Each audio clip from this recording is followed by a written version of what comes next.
Volley, silence, there comes your Spiderling, predicts the cocoon, finds the damage, and Rampage's AD carry will fall. Trying to get himself out of this fight, a nice three-man taunt, but where's the follow-up? Heavy is dunked! Robo is gonna be tagged with 5. There comes your double kill for Robo. Robo wants to get into this fight, Arrow comes through, finds his way onto Ramone, who's also gonna be locked down by Dioud. Robo into the middle of the fight, gonna be healing up, not able to do anything just yet. Dioud falls second. The defense from Robo and Napon will hold the line. It's gonna be done. Robo gonna go right back into the fight, a double kill. He's gonna be able to make it a triple for sure right here. Cutting him down. Heavy able to grab the taunt onto 2. Utori in the very back of the pit, gonna be locked down, cleanses his way out of it, able to find damage, able to bring down 2. Not quite able to find number 3. Heavy now gonna be shredded as Tussle is back there containing 3, grabs the kill to BRTT.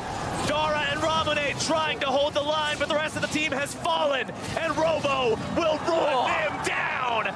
The crowd goes wild for the Red Cannons as they bring down the Japanese representative at MSI and claim their second victory on the day.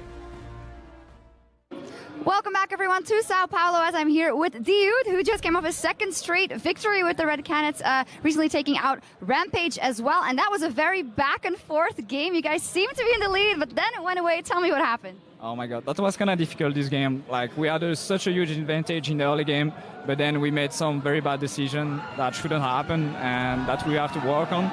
So we managed to hand this game, but like, props to them, they play really well, and we have to improve once again. Well, yeah, you still have a very, very big game coming up versus Supermassive. I talked to Dumbledore earlier, and he said about him and Zeitnot then, he doesn't think anyone in the group can beat them, bottom lane-wise. So how are you looking forward to that matchup? That's good if they have confidence, because they're gonna need it, for sure. And they're good if they are underestimating us as well, things that we won't do versus them, for sure. So we are prepared to play versus them. We know they have a very strong laning phase, they have a good micro play, but overall we're going to see who's going to win it. All right, it's going to be a very important matchup. Looking forward to the tournament as well. Final question for me is, I've seen how much you've been embraced by the Brazilian crowd and the Brazilian people, and I've been here watching your games, and I can understand why, and you guys know how to put on a show. Can you kind of explain to me what is it like to play here, and what is it about Brazilian esports and the teams and the passion? So knowing about the French crowd, I know about what is a good crowd, right? So when I played here in Brazil in 2014, I knew that the Brazilian crowd have such a big passion about the game, and I really love it. Actually, today is the first time that I'm playing versus a crowd that is 100% cheering for us. That's very impressive. There is like 500 people here, and we know that we cannot disappoint them, because passion means as well that we have to make them proud. And so this kind of game, I'm kind of ashamed to show them this kind of play, but hopefully we can do better in the future. Yeah, well, we will see. If anything, it was an entertaining game, so good luck in the rest of the tournament, Dioud. And as for us, back over to the casters for the introduction for the next game.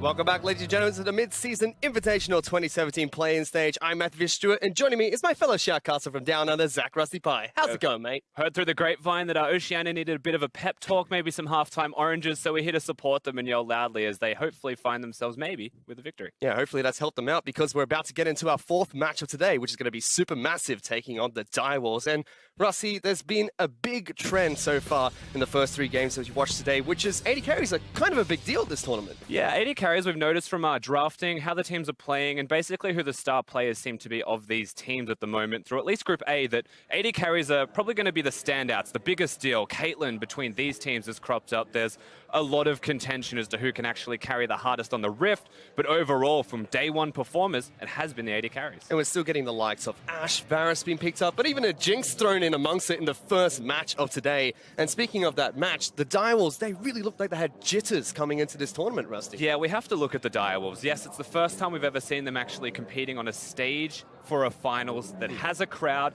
at an international event. Like, all of these things compound, and it's going to be a lot to deal with for the Direwolves. Obviously, their game 1, they went down, but there were still some positive signs from them. Definitely signs of life. Potentially enough to get those victories. They do not look like they're outright thrown out of this league. They had enough to take it to the Brazilian side, but those jitters do stand to attention. They have to be eradicated if they want to actually get wins at all. Whereas if you look at the opposite side of the Rift, Supermassive, they're the veterans here. They dominated in the TCL.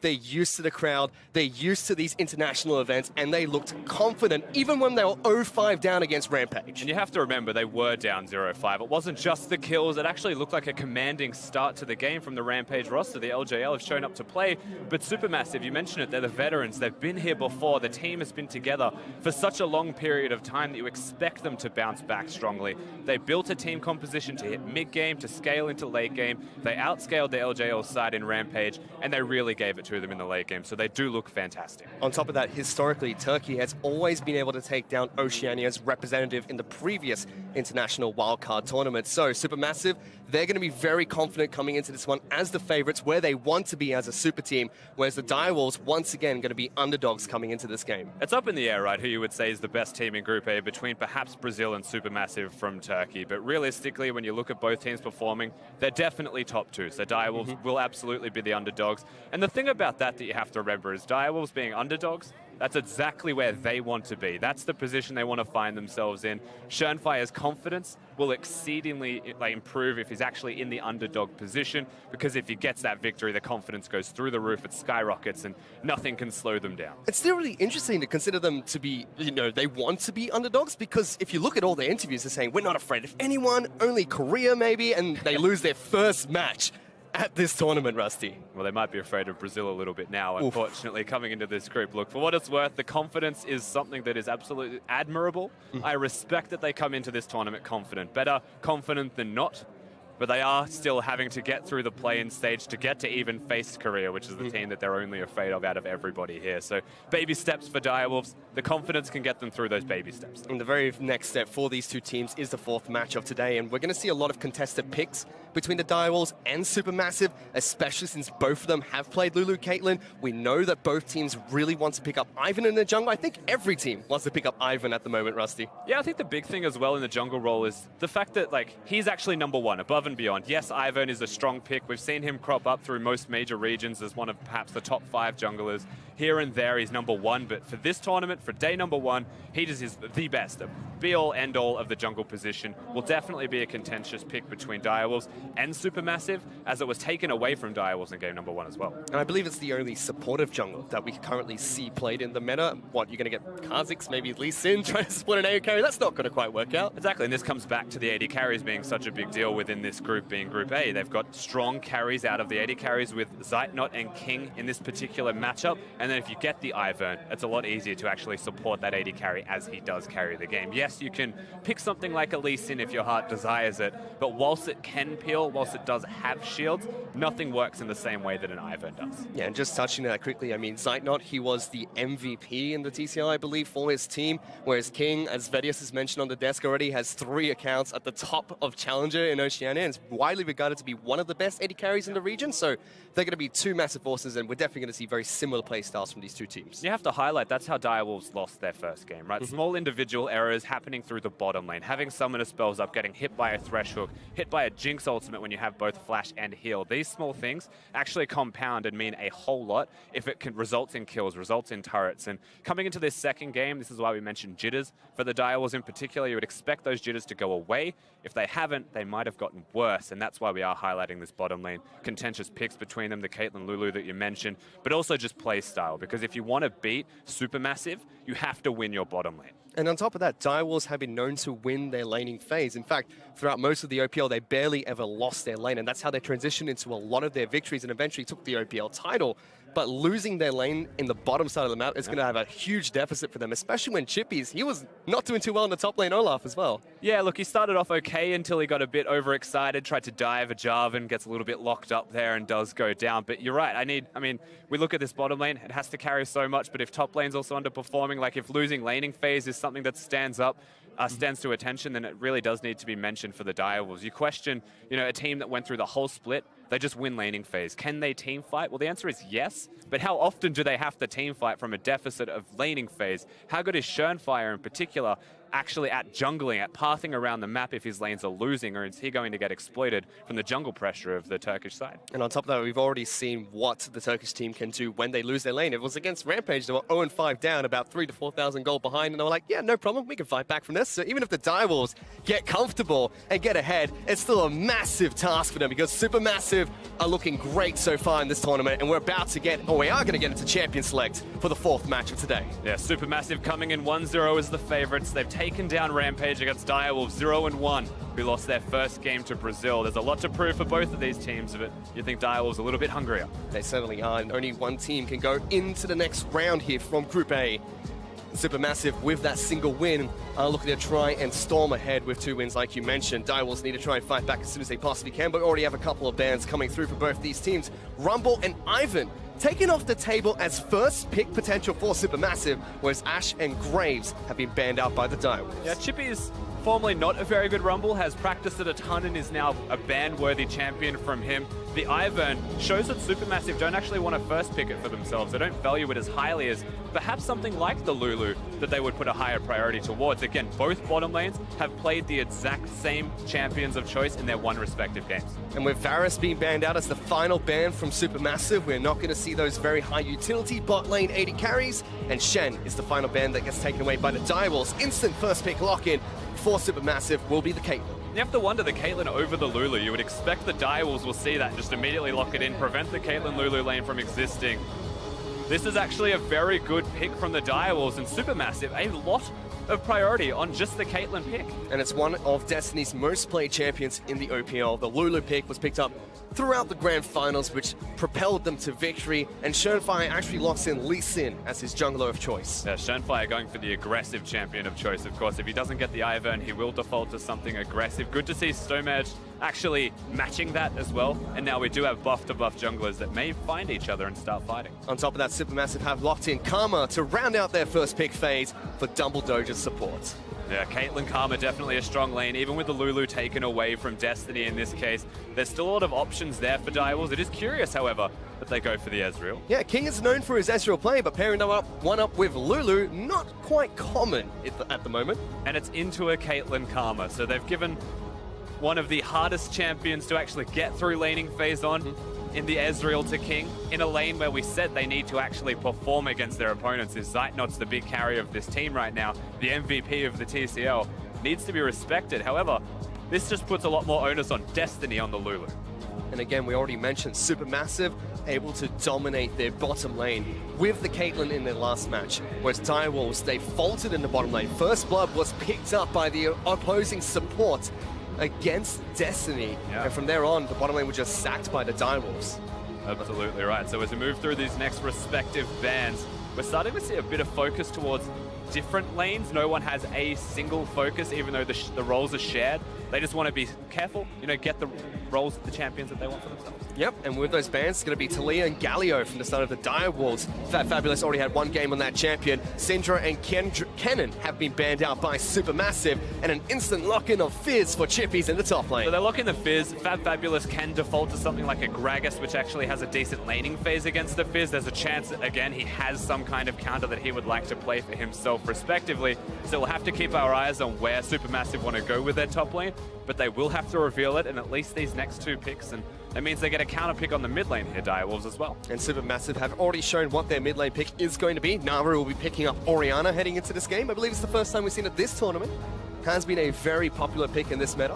One of those champions that can, again, augment the strength of your AD carry whilst also being able to carry yourselves. We don't have an assassin from that role or anything like that in particular, just a much more stock standard champion. And finally, Nodus has been picked up despite his recent nerfs to his Riptide, as Fab Fabulous will be taking that to the top lane. Now remember last time that we saw Supermassive, they played the Ivern, they played it super slow, they scaled around their AD carry, but this time around, they've gone for a much more standard team fighting type of composition, only marginal amounts of pick. It is all about protecting their team. And finally, last pick for the Direwolves should be their mid lane pick for Fantix, unless we see a flex of the Fizz. And Seems like he's going to lock in Azir as his champion of choice heading into the mid lane. Fantix historically has been able to play pretty much every mid lane champion under the sun. He has been historically one of the best Azirs that we have seen within the Oceanic Pro League. So the fact that he's picking up now means that you're confident in his ability to play it, but you do have to highlight why he's going for the Azir in particular. Firstly, he's picked it into Oriana, so he's confident in the matchup because Oriana ramps up with her damage. Hits level 3, she shouldn't die, but she can't really kill you either. So the Azir will be able to scale, and that is the one thing they now have with their team composition. It's not safe wave clear, but Azir does grant them wave clear nonetheless, something to help them out if Supermassive ever starts sieging. But still a very different team composition from what we saw in their first match today. Now they don't have too many tools to protect King. They still have the Lulu, but a lot of frontline threat with the Fizz, with the Azir. And Fizz is one of those champions that has been wreaking havoc in the Oceanic Pro League. Yeah, definitely has been. Even internationally, the Fizz has been cropping up a 90-something% win rate in the LPL as well. Just a massive deal through this top lane. Can snowball extremely well, but Nautilus is one of the champions that excels at actually diffusing Fizz's strengths. He has wave clear, he has shields, really hard to assassinate the Titan of the depths in the top lane, and you would expect Fabulous should be okay in his respective position, but you give Fizz an inch, she takes a mile. But the big thing I'm going to be looking out for is Stormage against Schoenfire here, because if Schoenfire can get into that top lane, get Chippy's ahead by even a single kill, it's going to be almost impossible for Nautilus to get back into that game. Yeah, absolutely right. So Schoenfire, the men we look towards, as per usual for a Direwolves game, up against Stormage, who isn't exactly the biggest carry for Supermassive, but he has the potential to go off, particularly with this Elise pick for himself. Yeah, and the old Turkish super team from the TCL have been looking good so far in their first match today. Let's see if they can continue to do that as we head into the second match for these two teams. Supermassive taking on the Direwolves. Of course, fourth match of the day for these teams, for all of the teams rather, in Group A in the MSI play-in stage. You wouldn't expect any tiredness to be seen from them just yet, only hunger.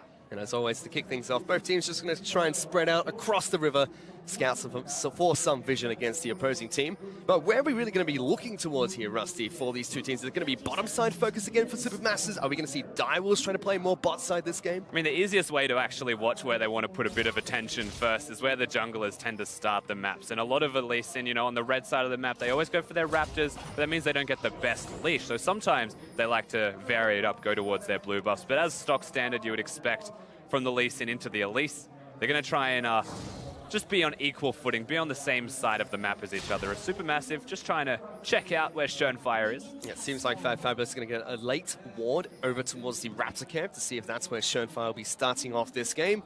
No deep wards placed down by the Direwolves to kick this one off. Now, the first big thing as well, when we just mentioned the junglers, is going to come back to this bottom lane. King, Destiny, they don't have the push. They're against the Caitlyn Karma. It is unexpected they'll ever have priority in this lane. So Dumbledore will be free to roam, be free to place early vision at the blue buff of Schoenfire if he wishes in about 1.5 minutes, 2 minutes from now, can find the Lee Sin. And nobody from Direwolves can find them. And already Supermassive have pushing priority in this bottom lane and have chipped out both King and Destiny down to about half health. Yeah, now the trick against this matchup as well is to use the minion waves, use the push. If King's ever auto-attacking you with a Lulu, he does do a lot of damage. It can match what a Caitlyn deals. That's why Karma is more important. As we do move into the mid lane, see Fantix has already pushed out the first lane nice and early, making sure Naru's forced to charm underneath his turret, but doing a good job at that. And they're just going to be trading back and forth to two control mages in the mid lane for this game. And that's how we contrast this. You would expect the Azir once again just a hard push, try and get Naru at least busy under his turret, pressure him out constantly. As we mentioned, around level 3 is where things start to crop up a bit better for the Oriana. And so whilst the bottom lane should get pushed in from Direwolves, their mid lane should be okay. And so there is an area where Schoenfire could potentially do something, or at least have someone who can rotate and help him if things go awry. Speaking of Schoenfire, he's just been invaded by Stonemarch, who's looking to try and take down blue buff for himself. Does have Smite available, and it's getting this blue buff down nice and low, while Schoenfire is stuck at his wolf camp. That's going to be taken away. Stonemarch smites that one, and Schoenfire loses his blue. Schoenfire is obviously going to be able to spot him doing it. Gets Cocoon. Yeah, gonna land. Stonemarch still chasing on forward aggressively, but Schoenfire does W back out towards a ward. And so the Elise is now going to know exactly where Schoenfire is able to get out, steal the blue buff away. Doesn't matter too much again, it's Elise in. And Schoenfire is going to have the timing on that blue buff anyway. We'll just be able to do his Gromp, but it means he's missing a bit of experience, perhaps missing a camp now as time progresses towards the next respective buffs, as Stamaj is still trying to find him. Yeah, he was waiting in the wings of the mid lane, hiding inside the brush. As top side of the map, Chippy's, he's got Ignite, remember, and he's still chasing out Fabulous. That's a flash being burnt by the Nautilus on the top side of the map. It was a necessary flash. If the Fizz ever got in range with the Ignite, with W available, could have been a genuine kill threat, but nothing to be seen on the top side of the map. Just an early forced teleport, you would have to imagine, out of Fabulous. He can hold it if he wants to walk back to lane. The minions have just reset. He may want to. With this pressure, though, Showfire is going to try and take away blue buff on Supermassive's side of the map. Stormage is going to come in, does get the smite down as well as the execute damage from the Q. Stormage is still chasing on 4, but Showfire does have a slight experience advantage at the moment. And it's safe to say, as the lanes progress through this, at only 4 minutes into the game, it's tit for tat with the junglers. They're trying to find each other. That's expected from both of them. Direwolves used to having winning lanes, used to having Shernfire be able to use those lanes to pressure jungle or pressure the rest of the map as he chooses. And the more that he's able to progress around the map, or the more Stamaj is able to prevent him, that's where things break open. As we can see, Stamaj still waiting on the top side of the map. There is a teleport coming back in for Chippies with double Dark Seal. We do see Stormage trying to wrap around the back. Chippies does not have a flash due to taking Ignite in this match. Shernfire is close by, but he's trying to head back to base. He's still waiting very patiently in the top lane in case Chippies goes aggressive. Almost looking for Shernfire more than for the gank itself. The Lee Sin was obviously on the top side of the map. Face check coming out from Chippies. Takes some damage here. Stormage going to lay down the hurt. Fabulous throws out the hook, but Playful Trickster gets him back to the safety of his turret. Yeah, good Playful Trickster. Also has 2 Dark Seals, so a bit of extra sustain from his Corrupting Potion. Exactly. I'm not going to say it's a standard thing for a Fizz to have 2 Dark Seals, but it works in this instance, as he didn't die, didn't have to use anything. Was able to heal back up. Still fairly even on the top side of the map. We do check in with the bottom lane again. King at a massive CS discrepancy, but mid lane is where the action is taking place. Naru taking on Fantix, both of them getting fairly low, and Stormage will make sure that he can't get anything out of it. Whilst the trade was close, Fantix does have heal, so he had the advantage. He technically won the trade, but because Elise is nearby, that forces the equal recall, so no one actually wins the trade, except for Shernfire, who's able to continue hard farming the jungle where the Lee Sin wants to be. King's gonna step on a track, takes so much damage. Arcane shifts out after all the damage has been dealt as well. Zagnot and Double Doge have been doing fantastically in this bottom lane. Again, expected through draft, but also they are doing it. So it's safe to say they're performing well in the 2v2. They've got the momentum from their previous victory, and Zagnot on the Caitlyn has that momentum. They first picked it through the draft phase, so give me Caitlyn and I will carry. Let's top side of map, Fabulous again being engaged upon by Chippies. Gets a grasp of the Undying proc there. That's Fabulous already down to half health with his double door on the ring. That damage is dirty, Fish. Fizz is a nasty creature. Certainly is, and Chippy's playing him well, but Fabulous has stayed fairly even in CS. In fact, with a big wave pushing on towards his turret, might be able to creep ahead of Chippies.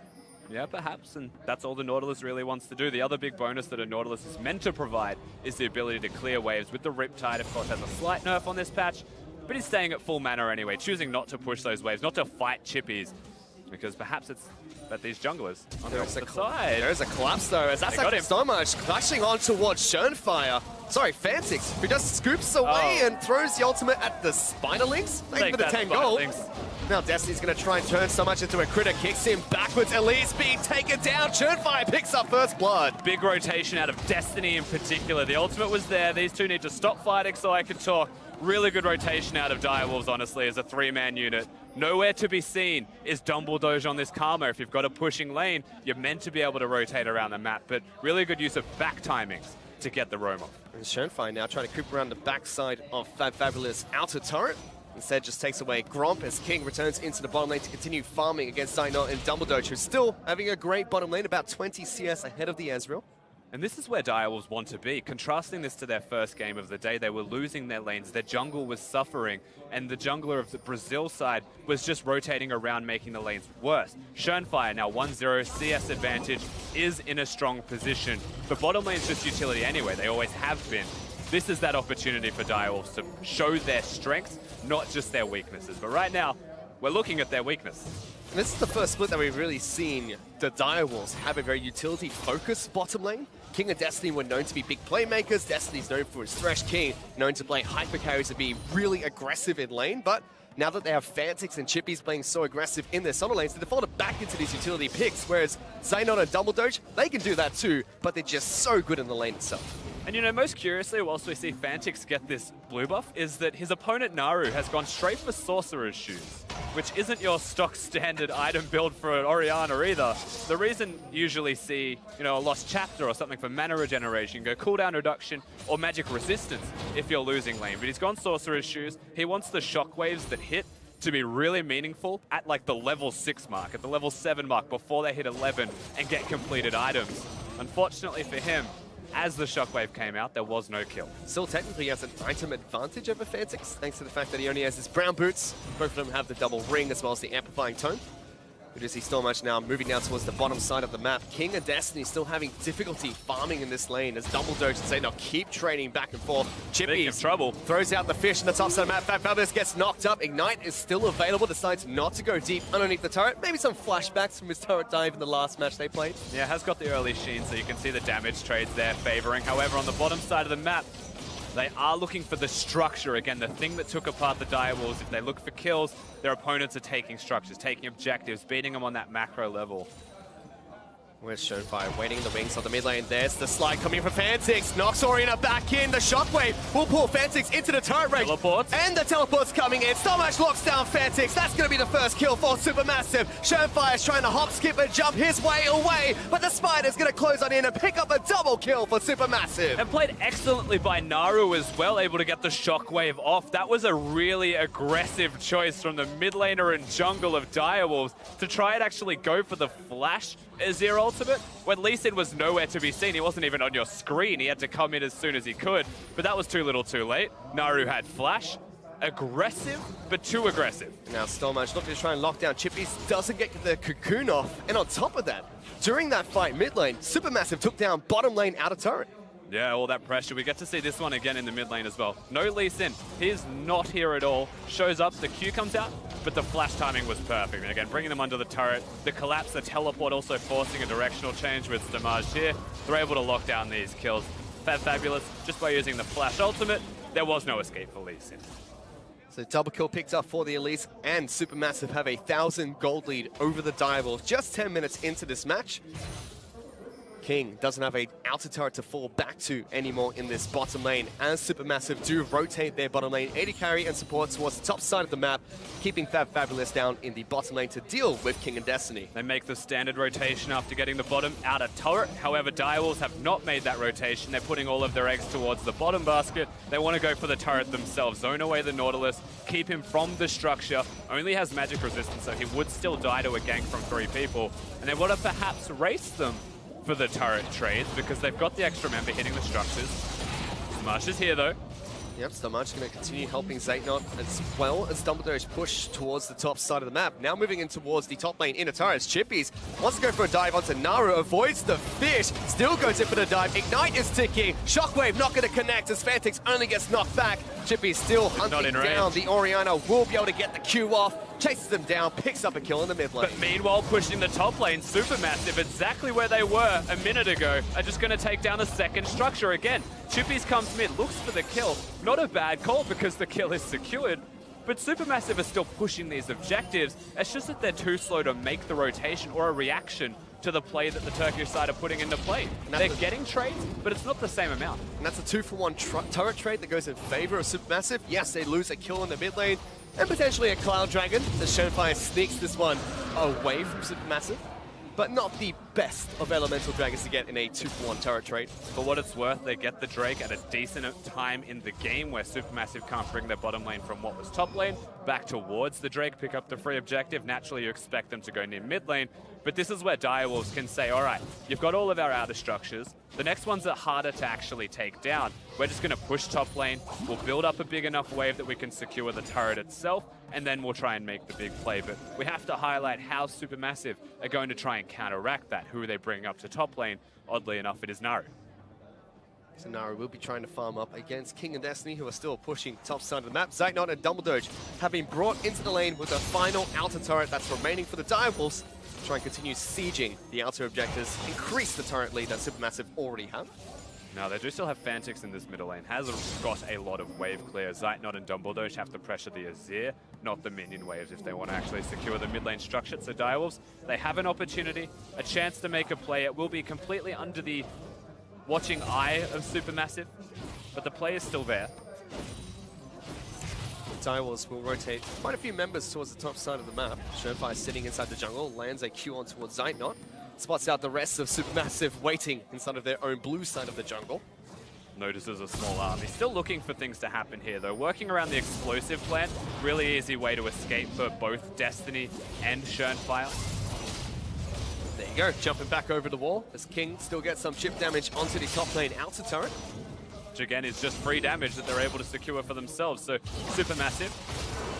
Chippy's trying to throw out the fish there. Gets a ghost out of Naru, but avoids the kill threat from the Fizz. Still has no flash, however, so Shockwave is on. I don't think it'll mean too much. Very aggressive Shockwave, gets Fancy to Showfire down to a quarter of their health and saves the turret. As now Fabulous from Fog of War onto Fantix, tries to slide them back out, will take quite a bit of damage. Wildgrowth keeps him alive. Yeah, you can't kill him through the heal and the Lulu. Able to stay alive. However, this does mean the pressure's going to be there from Supermassive. They're looking at the mid lane. And they're going to continue pushing on forward. Double Doge has been jumped on by Shurnfire, who tries to safeguard away from the tether range. Still gets locked up. Flash being burnt by Double Doge, but Supermassive have used that time to chip away at mid lane out of turret, and they take it down. Exactly, so the only remaining outer turret does drop. They've got themselves 2 top lane, 1 bottom lane. The map is pretty much theirs if you were Supermassive, and this is where the vision game actually becomes the biggest deal for both of these teams. Direwolves, easier job warding their own jungle, but there's a lot more room to breathe for Supermassive. Place them wherever they'd like, and it starts to choke the Direwolves roster out. And for the second time today, we see the Direwolves facing across from a gold deficit 15 minutes into the match, where Supermassive, they were the ones that were behind against Rampage. They must be feeling really confident coming to this game 15 minutes in, ahead of the Direwolves. Definitely, but you still look at the Direwolves team composition and say they are well and truly in with a shot. The scaling on that team is unreal. They've got the Lee Sin, who helps get them through the early game at least a little bit. They hit mid-game, 2 items on the Azir, 2 items on the Ezreal is always going to be a big spike, but most importantly, the Fizz for Chippies. He's able to assassinate what was the hard carry of Supermassive in their first respective game of this tournament, which is the Caitlyn. Has the Ignite, not a lot's actually going to keep him alive because it's an Elise this time around. There is no Ivern. He's still sitting on a couple of components here, Chippies. The Double Dark Seal, the Sheen, as well as the Spectre's Cow.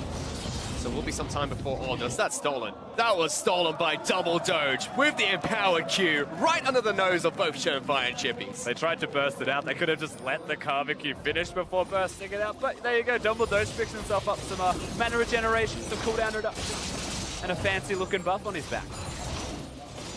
With that, Supermassive continues sieging more inner turrets.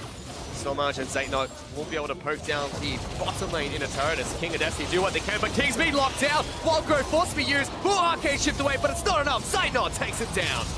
Meanwhile, mid lane, Fantix in trouble, flashes away, not enough. Clockwork wind up into his face, gets a kill. Shurnfire. And they're looking for more. Shurnfire will try and kick them away. Tags Naru, flashes over the wall, gets a shield. But look at Starmatch all the way into the back lines. Will get exhausted, goes toe to toe. Fabulous jumps in, picks up a kill for himself. And Supermassive are looking incredibly strong. Supermassive looking fantastic, but Direwolves just individually getting caught out of position. Mid lane 1v1, Naru shows that he is still a big carry for this team. Takes apart Fantix in this 1v1. We get to see how it unfolds. That was close from Fantix, to say the least, but the Shockwave whilst in midair actually sends him flying. Again, Fabulous cancels the ward hop, which is why Shurnfire is now stuck in this position, has to flash. Stormage, he does go in. The exhaust is nice to get them a turnaround kill, if nothing else, from the Direwolves side. Shurnfire gets another bit of gold in his pocket. Direwolves have not got gold anywhere else. Certainly have not. Only trades that have completely been going in the favor of Supermassive so far, who sit on a nice and comfortable 3,000 gold lead over the Direwolves. 5 turrets to 2 in this game, 5 to 3 in kills. And Supermassive seem to be the most proactive team in this match so far. Definitely. Fantix on this Azir, just not showing up as much as you would like from him on the champion. A lot of the pressure, all the shields, even the dueling out of Oceana is starting to just whittle him down more and more. But we still can't count that team out. You look towards Chippies, he's farming well. That's one thing that Direwolves are doing. It's just that they're dying. They're getting caught out in these fights. They're losing the duels, but they are farming. They're still getting towards their big item breakpoints. Second elemental dragon of the game is going to spawn. It's going to be another Cloud Dragon. You see Direwolves were looking to try and set up around that river, but quickly taken back by Supermassive. Clear up the wards on the top side, so Direwolves are not going to go near this Drake at all, even though they can see it being done. They have to concede. Yep, Supermassive get another small objective for themselves. There'll still be a couple more Elemental Dragons to spawn in this game. Cloud is another one will spawn next year, Rusty. We're only seeing Clouds. NA Drakes. Not going to mean too much, you'd have to imagine. There's nothing super move speed reliant for both of these teams. Bit of kiting from the Fizz, doesn't have flash, that'll help him. Whereas now, 18 minutes into the match, Baron is going to be spawning soon. It's still very early for either team to look towards that objective, unless something horribly goes wrong for either side. But Direwolves are positioning around that side of the pit, whereas Supermassive moving more towards the bottom side of the map. Naru actually staying in Fog of War as he looks to try and clear out the top lane wave that is pushing in quite aggressively for the Direwolves. They're fighting in this mid lane. Top lane. They've got Nautilus bottom who's rotating up now, so this is a window of opportunity for Direwolves to go for a turret or make a play if they choose. Oriana's still not going to be nearby. Oh, Chippy's going to be able to avoid the cocoon, finds Fabulous, throws out the shark, knocks them both up with the wild grove. Stormage in trouble, King gets a kill. Churnfire is very low, but Fabulous is low as well. Churnfire going in, kicks him away, but still lives. Naru, though, deep into the backlines, gets the triple kill, will be taken down by Chippies, as Fairtix still looking to try and push for more, but Supermassive, again, they trade 2 for 3. Supermassive still trade well without Naru being there at the very beginning. A triple kill for the Oriana, but that's still the signs of life we're talking about from the Direwolves. Catching Supermassive sleeping, making the most out of it, still getting a turret trade at the end of the day, actually in their favor, whilst they get all of these kills. It's a big fight from Naru. We will get to see what the Oriana actually breaks out here. But firstly, the fish hitting with the Lulu combo. Chippies is completely indomitable, and Churnfire tries his best to assassinate Zeitnot, but kicking him away living. Close, not enough. Naru steps up to the plate, aggressively going in. Good shockwave, and trying to pick it up the slack of his team. And in the middle of the chaos, still able to jump straight into the back lines of the Direwolves. Knows that he can take down Churnfire as well, who was so close to killing Zeitnot, who jumped in so aggressively into the back lines as well. That's where the karma comes to play. Too many shields, the heal also was there for the Caitlyn. Enough summoners to keep him alive through the burst, but there is a lot of damage still coming out of the Direwolves roster onto carries if they can get those carries, and that's how that fight broke out. There certainly is. Chippies has already completed his Trinity Force, top side of the map, still has 1 Dark Seal with half its stacks available. Nash of Soup completed as well for Fantix. King has gone for the Blade of Ruin King into the Man Immune. So decent damage coming out from the walls, but you look at the side of Supermassive, they've got some damage to pack as well. Infinity Edge, Hurricane already picked up. Stormage going to try and lock down Churnfire, repels away from the fish, comes back down after it procs. Chippy is still going deep into the back lines, but there's so many members of Supermassive there. That was a mistake. You do not want that, Mr. Chippies. Now the whole team fighting. That Fabulous though jumps in. Churnfire takes him down. Riptide going to get cancelled after the Nautilus will die. Supermassive still chasing for more, but at the end it's just top laners being traded back and forth. Yeah, Chippies was deep, but suddenly Fabulous was also too deep. The flank position changed, and what was meant to be the flank became the front line. Caught out of position. Direwolves still want this inside track. They still want mid lane, and they are basically just bringing out the good old-fashioned Oceanic ARAM against Supermassive. Yeah, Fantix already put down a turret in the mid lane to make sure that Supermassive can't push out too efficiently or fight them close deep inside of their base. Churnfire decided to go away from the team and is farming up the rest of his jungle. But the Direwolves are trying to claw back some of the gold lead that Supermassive have taken in this game, but it's still 2,500 gold in Supermassive's favor.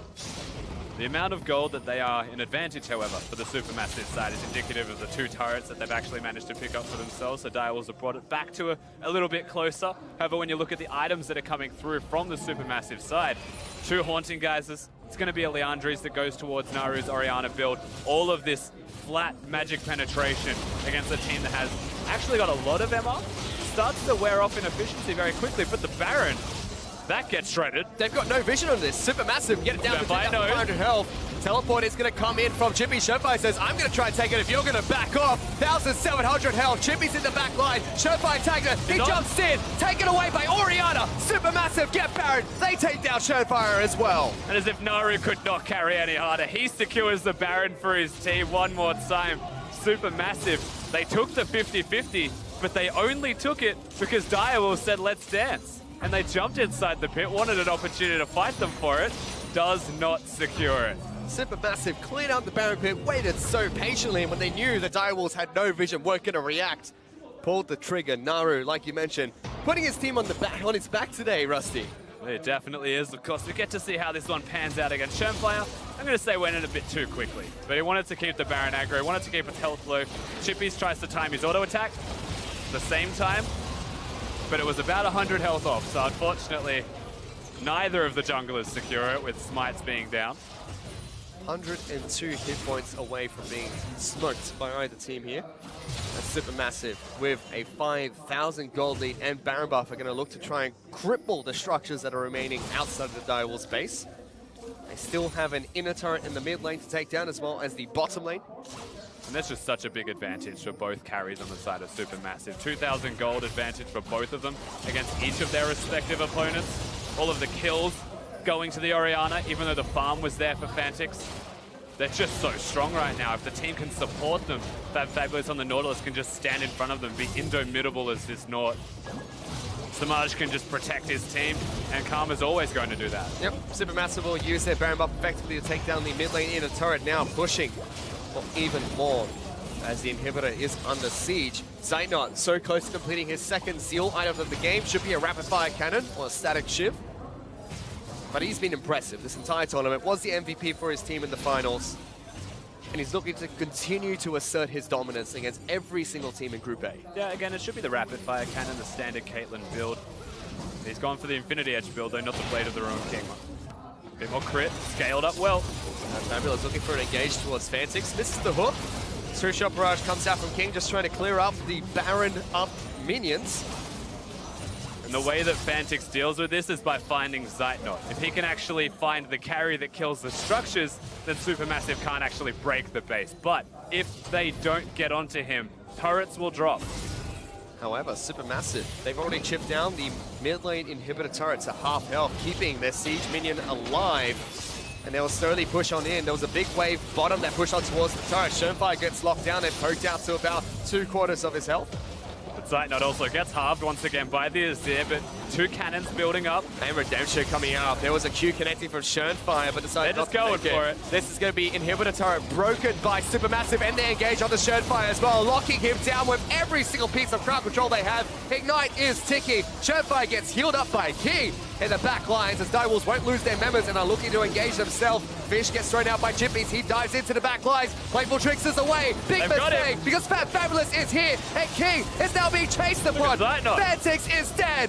The Oceana shockwave will take him down, and the Direwolves are faced with Supermassive crashing on towards the base. And easy as you'd like, it looks like they just want to finish the game. They want to go 2-0 in this group. Direwolves want to try and fight back. It's not going to happen here today. Supermassive want to end this game. Shenfire jumps in, tries to do something, but he just can't. King will be taken down as well. 4 kills picked up by Supermassive, a double kill for Zeitnot, and they will go 2-0 here in the group stage. 26 minutes shellacking out of the Supermassive side, able to dismantle the Direwolves when you hit mid-game. All it comes down to is that 5v5 team fighting, the Baron buff being secured, and nothing was going to slow them down. And again, from start to finish, this looked like Supermassive, they had control. Yes, there were signs of life from the Direwolves, but it just wasn't enough in any way, shape, or form to try and even contest Supermassive here. Honestly, you need more consistent signs. You can't just have them sporadically popping up here and there. They want to get these victories. They've shown that they have what it takes to get them, but Supermassive just looked better in the game. They certainly did, able to pick up a win there. And in such decisive fashion, I mean, now we have the Red Canids who are looking really good in Group A. Supermassive looking really good as well. Rampage stepped up to the plate, even though they've suffered losses today. And it's only really the Direwolves that just look out of form today. Yeah, they look a little bit shook up. The jitter's still definitely there for the Direwolves side. You compare that to Supermassive, look good in Game 1, good in Game 2. Rampage definitely still looked pretty strong. And right now, for their thoughts on that game, let's send this one back to the analyst desk. Thank you very much, Fish and Rusty. Here we have Supermassive moving to 2-0. So some really serious separation happening within Group A already, 2-0s to 0-2s. But for Direwolves, you know, the confidence that they came in with, and now to start off with 2 losses. Yeah, I feel like that while the Koreans may be shaking right now, I feel that the Direwolves still, they need to work a little bit harder if they want to find a way out of this group. Yeah, exactly. I mean, you only have 6 games to play. You're already down 2, so they're going to have to start winning here soon and fast if they want to make a run for that first place slot. But let's talk about how we got to this victory for Supermassive. Once again, let's go into Champion Select. Mark, I know you had some thoughts here on this one. Yeah, I really don't like their bans. Really, they get rid of the Ashe in the second ban phase, so then the other team realizes they can just ban Varus last, and now you can first pick Caitlyn, which we talk about, you know, respecting the kind of tournament meta that you're in. We've seen Caitlyn be very high priority. Direwolves themselves first rotationed it in the first game of the day that they played. So we know that there's this high priority on Caitlyn. You ban away 2 of the 80 carries that do the best into her. What do you think is going to happen? Gets first picked by the enemy team. They could have banned it inside the Graves. I realize not many people are saying Caitlyn's ban worthy, but you need to understand that, like, it can abuse you. Absolutely. Of course, they were able to pick up that Lulu, but we know that many other shielding supports still exist. So the Karma kind of filling that role just as well, and Supermassive is kind of easily able to run through this game. I mean, like, the fact that they also picked themselves an Ezreal, too, you're netting yourself an already losing bottom lane down the bottom, and I feel that the issue that we're now seeing with a lot of these teams is that they don't understand how to trade objectives, because when you're playing against the Caitlyn Karma, you're going to lose your turret. Yeah. It's going to go down. So the best case scenario is, again, coming back to the earlier game that we saw, you either try and force a play to get yourself a bot lane advantage, or you make the trade happen in the top side, and they didn't. And instead, Direwolves' solution was to force plays elsewhere on the map. We saw 940 forcing in the mid lane, turns into a 2-for-0 the other way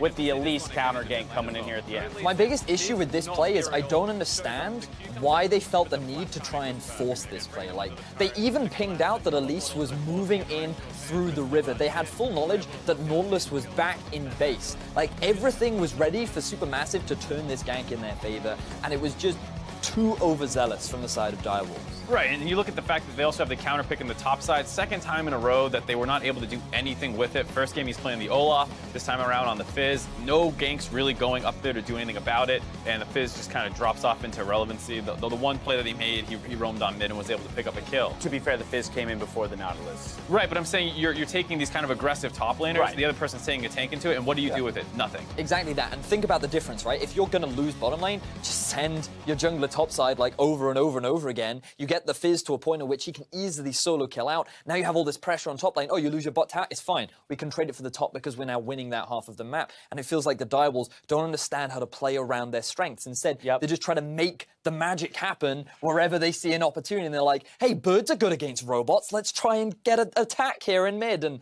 Today I learned. I didn't know that one. The Pokemon types, I didn't remember. It's a being British against thing. steel. Rock, Right. paper, scissors, robot, birds. Exactly. Yeah, absolutely. It's that the very is when standard you throw it, classic you gotta game do that this. we're all super aware of. Okay, but Direwolves here, as we mentioned, now down 0-2, Supermassive. We got Red Canids up 2-0. This is where I kind of want to pull back and take another look at this group, right?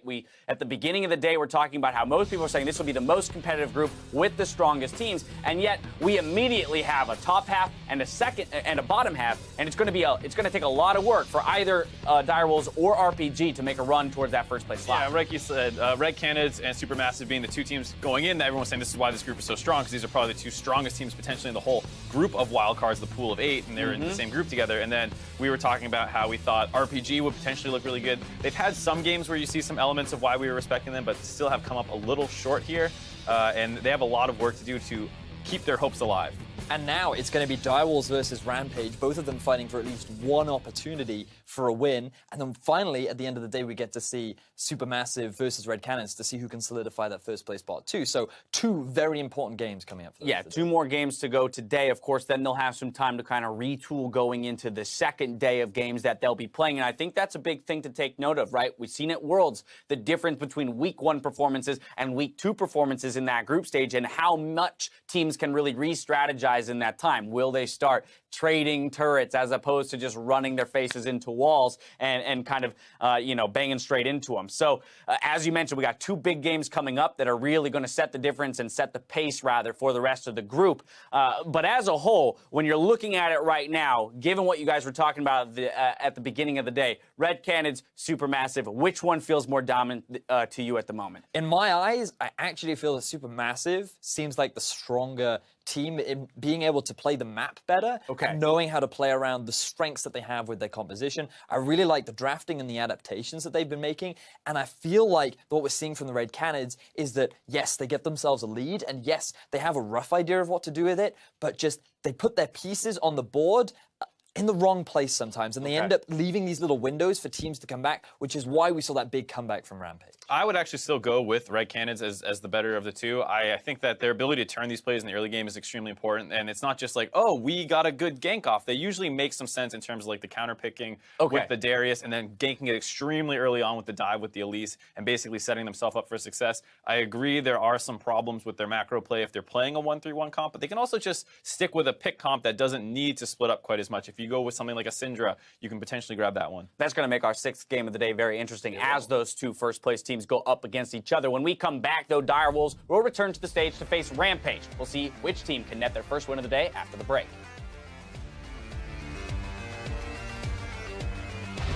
If they want to go 2-0 in this group, Direwolves want to try and fight back. It's not going to happen here today. Supermassive want to end this game. Showfight jumps in, tries to do something, but he just can't. King will be taken down as well. 4 kills picked up by Supermassive. A double kill for Zeitnot, and they will go 2-0 here in the group stage.